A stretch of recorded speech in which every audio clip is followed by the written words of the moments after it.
मैं clarity app हूं और यहां मैं आपकी जिंदगी की वो अनसुलझी कहानियां सुनाता हूं जो आप किसी को नहीं बताते सिवाय मेरे।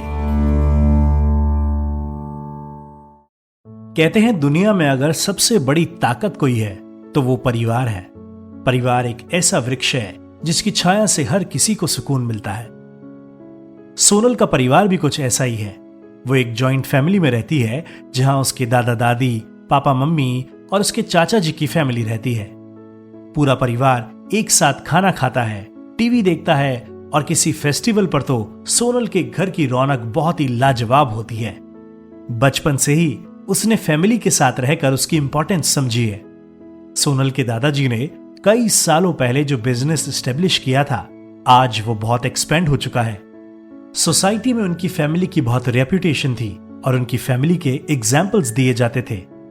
उसके पापा और चाचा जी भी शुरू से ही फैमिली बिजनेस संभाले हुए थे। लेकिन समय का चक्र हमेशा एक जैसा नहीं घूमता है। उतार चढ़ाव उसमें आते ही रहते हैं और अप्स एंड डाउन्स ये भी समझाते हैं कि कौन अपना है और कौन पराया। साइलेंट अटैक आने से कुछ टाइम पहले सोनल के दादाजी की डेथ हो गई थी। उसकी फैमिली के लिए ये बहुत मुश्किल समय था क्योंकि उसके दादाजी ही थे जिन्होंने सबको एक साथ बांधे हुए था।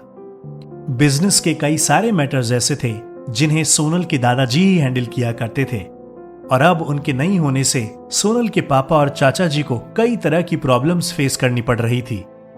बात सिर्फ इतनी ही नहीं थी।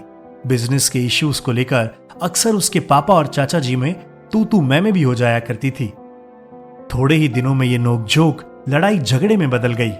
करीब डेली ही सोनल के पापा और चाचा जी में आर्ग्यूमेंट्स हुआ करते थे। डिस्प्यूट सिर्फ बिजनेस का नहीं था बल्कि प्रॉपर्टी का भी था। दरअसल सोनल के दादाजी ने अपनी कोई विल ही नहीं बनाई थी, जिस कारण से कुछ भी क्लियर नहीं था कि बिजनेस और प्रॉपर्टी दोनों भाइयों के बीच कैसे डिवाइड होगी। पहले जो एक हंसता खेलता परिवार था, शायद उसे अब किसी की नजर लग गई थी।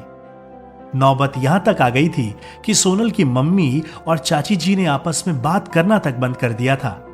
सोनल के चाचा जी के बच्चे, जिनके साथ सोनल और उसका छोटा भाई इतनी अच्छी बॉन्डिंग शेयर किया करते थे, अब उनके भी टॉकिंग टर्म्स नहीं थे।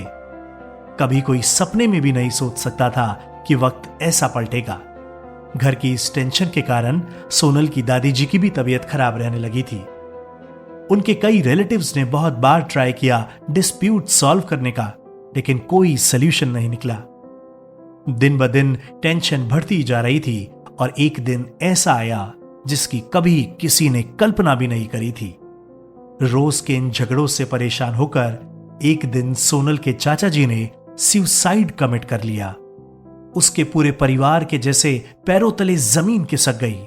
किसी को विश्वास ही नहीं हो रहा था कि उसके चाचा जी ऐसा भी कर सकते हैं। चाचा जी के सुसाइड से सोनल के पापा की मुश्किलें और बढ़ गई थी।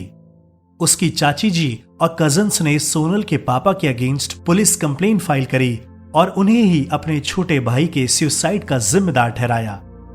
सोनल के पापा को जेल हो गई थी। बिजनेस ठप हो गया था। सब तरफ से सोनल और उसकी फैमिली को सिर्फ और सिर्फ परेशानियों ने ही घेर रखा था। फैमिली जो उनकी सबसे बड़ी स्ट्रेंथ थी, अब उसी फैमिली के मेंबर्स एक दूसरे की नाव डुबोने में लगे हुए थे। पिछले कई दिनों से सोनल का पूरा दिन सिर्फ लॉयर्स, पुलिस स्टेशन और कोर्ट के चक्कर काटने में जा रहा था, लेकिन फिर भी उसके पापा को बेल नहीं हो पा रही थी। मेंटली, फिजिकली और इमोशनली वो पूरी तरह से टूट चुकी है और हाल फिलहाल उसे कोई उम्मीद की किरण नजर नहीं आ रही है।